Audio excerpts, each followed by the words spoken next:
Hi everyone and welcome to our Facebook Live event, Time for the Talk Puberty Information Session for parents for grade 5 and 6 students. Thank you so much for joining us this evening. Today's workshop will focus on puberty and adolescent development.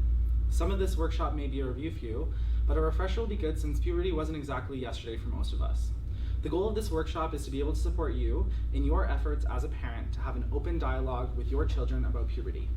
Because we understand that sometimes this conversation of puberty can be an uncomfortable one. We will have some discussion surrounding the changes that will happen during puberty. We will discuss the physical, emotional, cognitive, and social changes that happen in adolescence during puberty, the different ways that you can be an askable and approachable adult, and how to find credible resources.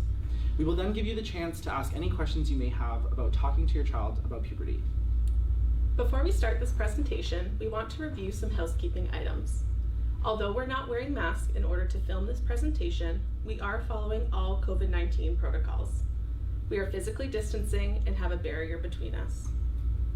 Also, due to the sensitive nature of this topic and hosting this on a public platform, we are unable to discuss some topics relating to the anatomical changes of puberty.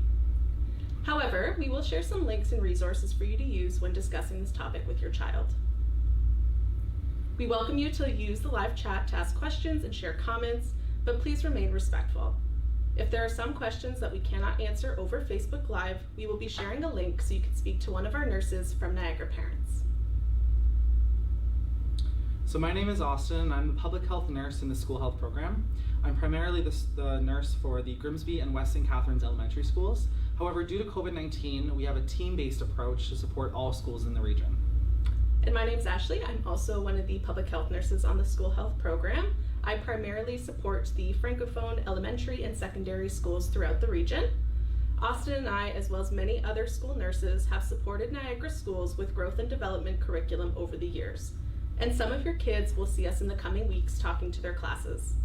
Some of the topics that we possibly could be supporting this year in your child's school will be for classes grades 4 to 8. It may include topics such as puberty, reducing the risk of sexually transmitted infections and pregnancy, as well as learning about gender diversity. All of the information is evidence-informed and based on the Ontario Curriculum Framework. It is important to us that kids get good quality information in a format that will encourage them to talk to their parents, guardian, or a trusted adult in their lives. We have two main objectives that we would like to meet today. At the end of this presentation, we would like you to be able to feel comfortable having a discussion with your children about puberty and know where to access additional supports and resources. When we talk with children about puberty in the classrooms, we always like to start our presentation with discussing what we call the 4 OKs. These can be used before talking with your children about puberty. And so what they are is that it's completely okay for your child to feel embarrassed or uncomfortable, to be curious, and to ask questions. This is the time for your child to ask you questions and get the right information about their body and its changes. It's also okay to not know this information already. Some of your children may have heard or learned some of this information before, or your child may be hearing this for the first time from you.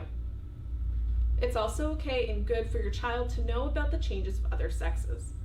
This helps us to understand one another better and to be respectful of the changes that each individual person will go through. Now, everyone has heard of the talk, and it's something that a lot of parents and children dread. But despite what our title says, the talk is really not just a one-time talk. It's meant to be an ongoing conversation that we encourage you to have with your children.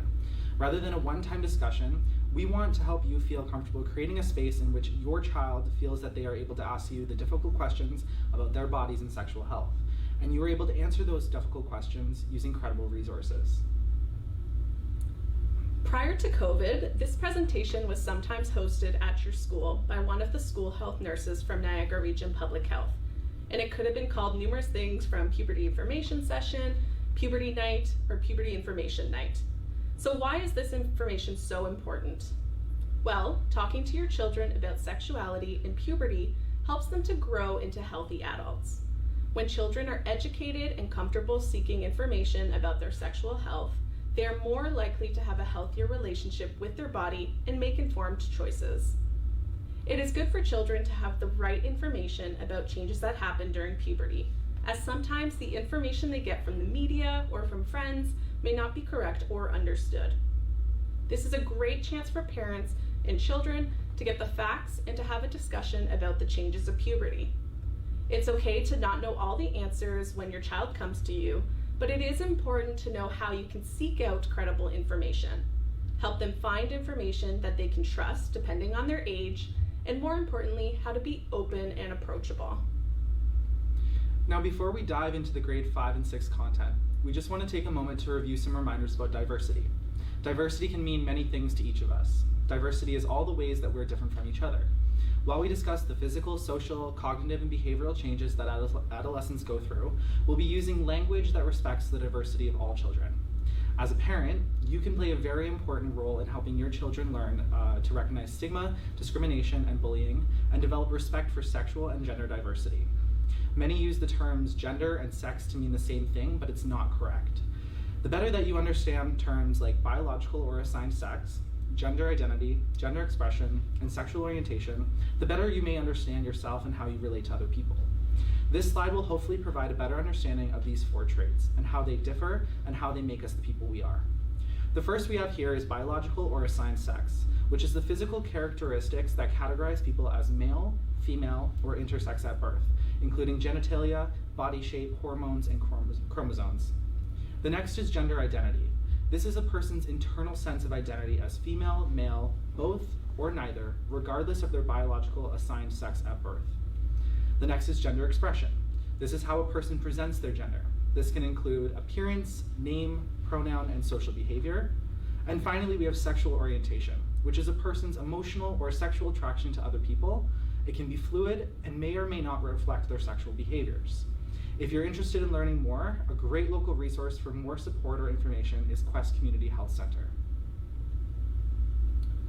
All right, so now we'll take a look at the overview of the curriculum expectations for both grade 5 and 6.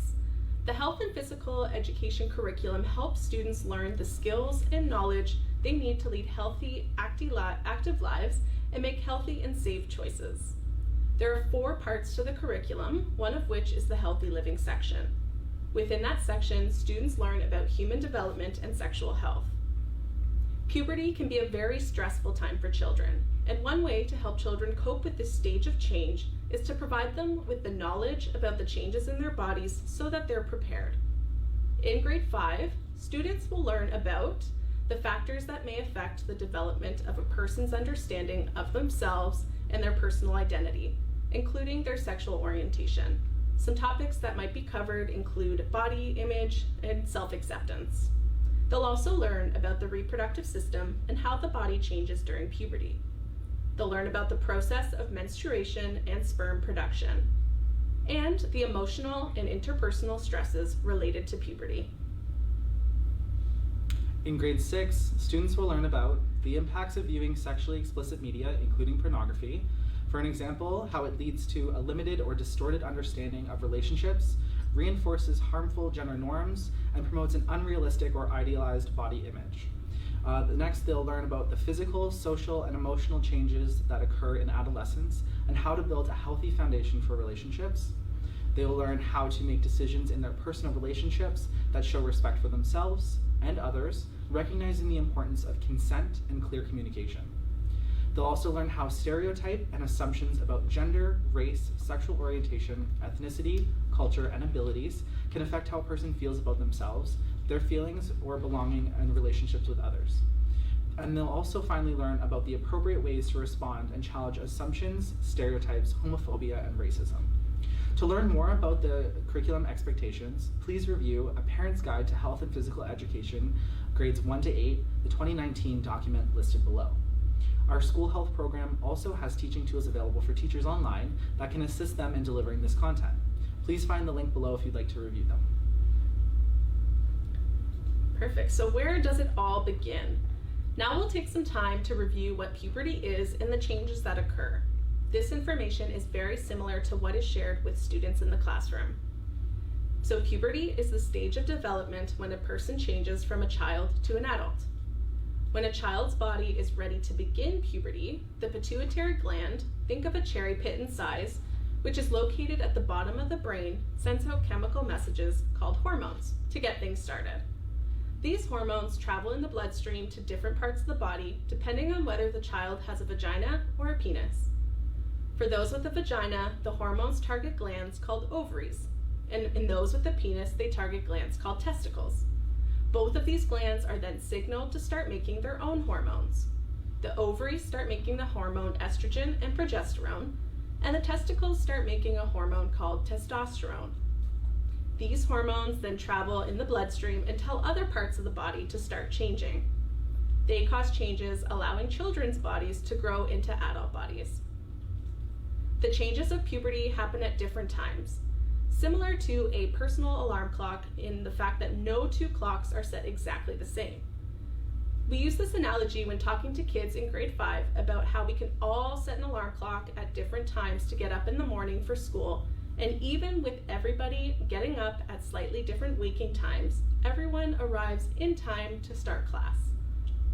According to teachingsexualhealth.ca, those who produce estrogen usually experience puberty between 8 and 16 years, and those who produce testosterone usually change between 10 and 18 years. Someone who is at either end of the age range when they start puberty may either feel embarrassed, left out, teased, or that something is wrong with them. This is a common emotion to experience. The changes are generally complete by 18 for those with the vagina and 20 for those with the penis. The timing of puberty is heavily influenced by family genes, nutrition throughout childhood, and physical activity levels. So let's quickly review some of the physical changes that occur. For those with a vagina, they will produce the hormone estrogen, experience hip widening, develop breasts, get their period or menstruation, grow hair in their underarms, pubic area, legs, and arms. And all children will experience acne, perspiration and body odor, growth spurts both in height and weight, and their skin and hair will become more oily. And for those with a penis, they will produce the hormone testosterone, experience shoulders and chest broadening, notice their voice deepening, and their genitals growing larger. They will grow hair in their underarms, pubic area, face, chest, legs, backs, and arms, and begin the process of spermatogenesis, which is the production of sperm. Now, with all of these physical changes, it's really important to discuss and reinforce with your children the importance of personal hygiene practices. This includes reviewing with them showering and bathing, the use of deodorant, changing and laundering of clothes, hair care, acne care, and the possibility of shaving. As you probably already know, you may find yourself needing to remind them of these personal hygiene practices. Remember that it's also important that children continue to get an adequate amount of sleep and eat a well-balanced diet at this stage of development. Now, due to the nature of the Facebook Live event, we will not be reviewing the reproductive systems and the anatomy today.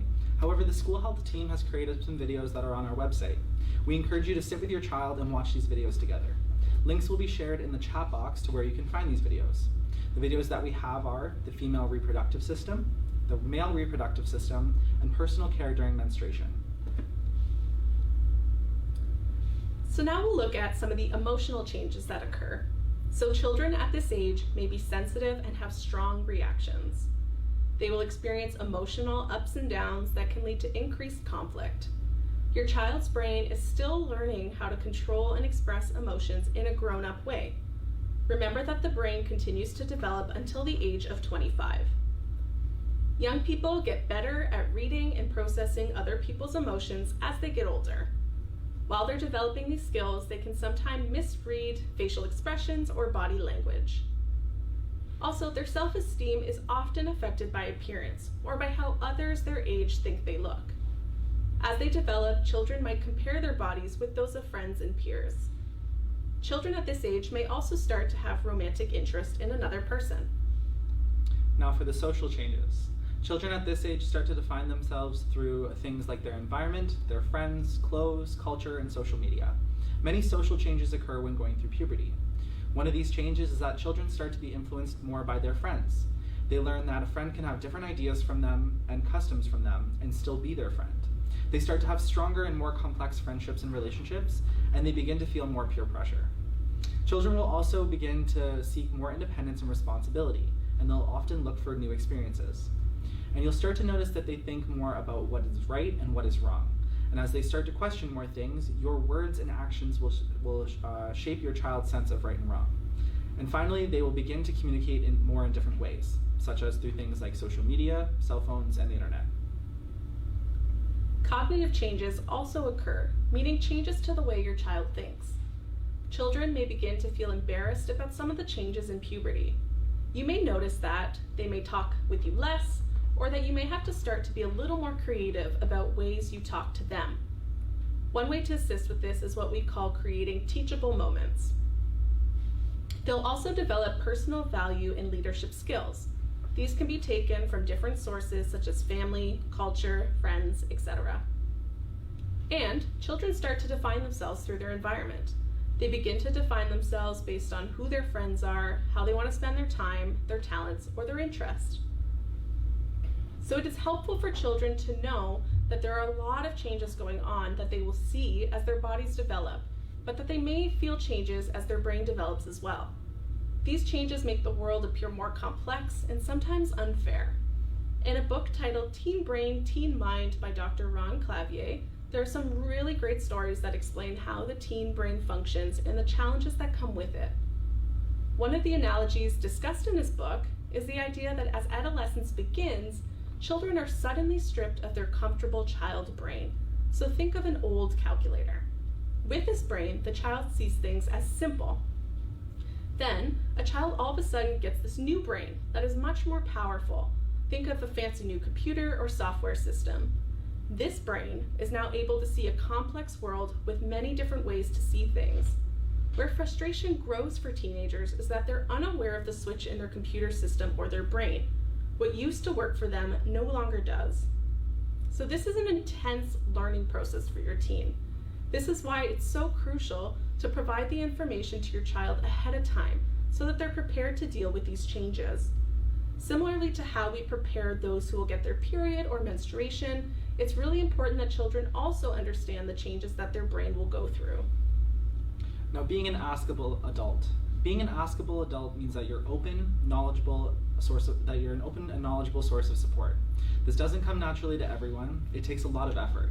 In the long run, it can help you and your children build a strong bond to navigate adolescence. To be an askable adult, you need to first self-assess, be aware of your feelings about sexual health and how they may influence your interactions with your child. Think back about how you learned or experienced puberty. Was it positive or was it negative? The next is having empathy. Try to put yourself in their shoes when they are asking the tough and surprising questions. What have they been experiencing recently, or could they be in physical or emotional pain? Remember that it's an ongoing conversation. Short, consistent check-ins are more effective than one lengthy talk. And nonverbal cues. Notice how you react when your child asks you a question. Does your body tense up? Do you redirect the conversation? Do you laugh it off? What we don't say can be just as impactful as what we do say. So that's why it's important to lecture less and listen more. Carving out time to listen with intention to your child can be one of the most valuable things that we can do as parents. Look for everyday opportunities to talk and listen to your child. Some examples can include on your drive home from school, while watching Netflix, or right before bed. And finally, saying, I don't know. No one holds all of the answers, and it's okay. It's okay to tell your child, I'll get back to you, or I need to think about that, and then take the time to go and do your research. Your child really does see you as a role model and credible source of information. They want to get health information from you based on the loving and trusting relationship that you have. It's important that you discuss sexual health with your child. This will help your child make healthy, informed decisions now and in the future. That doesn't mean that it's going to be easy to have the conversation, and it might feel super awkward. So here are some really great tips and tricks for any age group. 1, it's never too late to start the conversation. Don't try to cover everything at once, but also don't worry if you think that you've said too much. 2, keep the language simple and age appropriate. Answer questions, but try not to lecture. 3, teach your child that their body belongs to them. This includes teaching them that they're allowed to tell people they don't want to be touched, hugged, tickled, etc., even if it's a friend or a relative. 4, Use proper terms for body parts and bodily functions. It can be confusing to children to have cute names for some body parts and not for others. This can also help protect your child from abuse, as they will have the words to talk about a touch or a feeling that's not okay. 5. Watch for teachable moments. Talk about and help them understand issues as they come up on social media, TV, in movies, ads, music, the news, or in the community. This can also start a talk about your values and beliefs. 6. Find out what they already know. This is a great way to start a conversation, just finding out what they know and then giving them the right information. Next is 7. Talk about more than the facts. Along with the facts about the body and how it works, talk about your feelings, relationships, and how they affect other people. 8 is provide resources.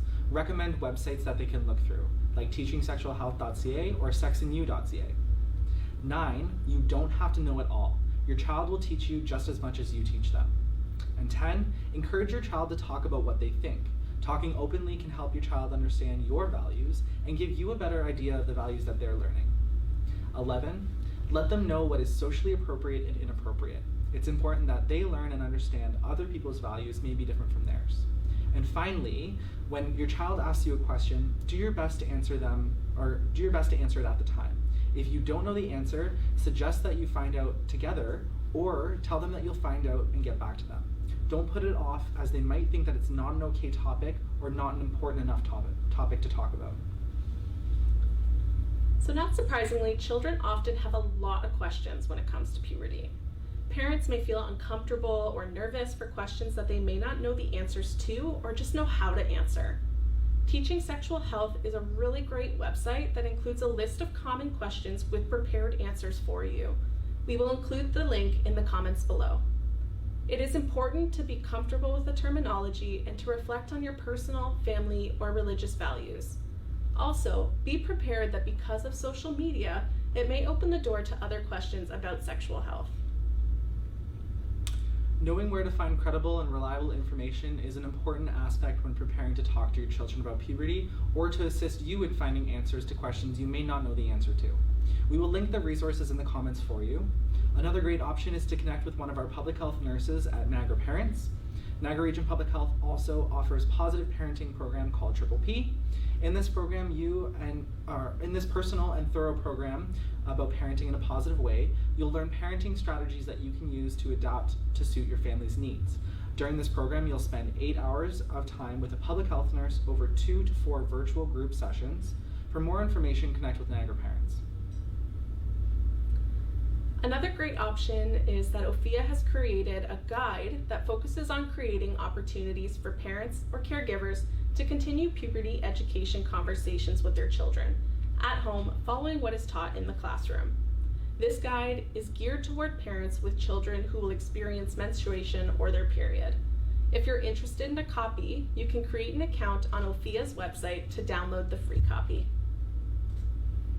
Perfect, so that is it for today's content. Now, if anybody has some questions, we'll take a look at those now and see what we can answer.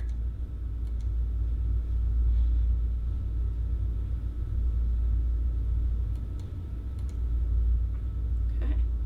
Now, one question we did receive beforehand is, at what age should parents start talking to their children about puberty?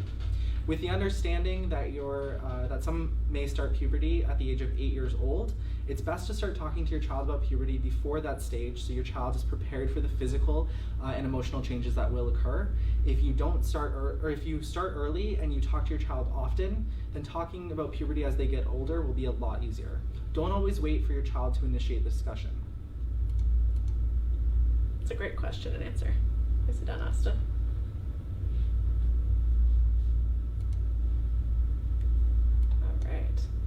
It looks like we have another question coming in. So, is it normal for teens to have irregular period cycles? So, when a teen first starts their period, it is very common for their cycle to be irregular for the first year or two of their menstrual cycle. But if you have any questions or concerns about that, you can certainly speak with their healthcare provider.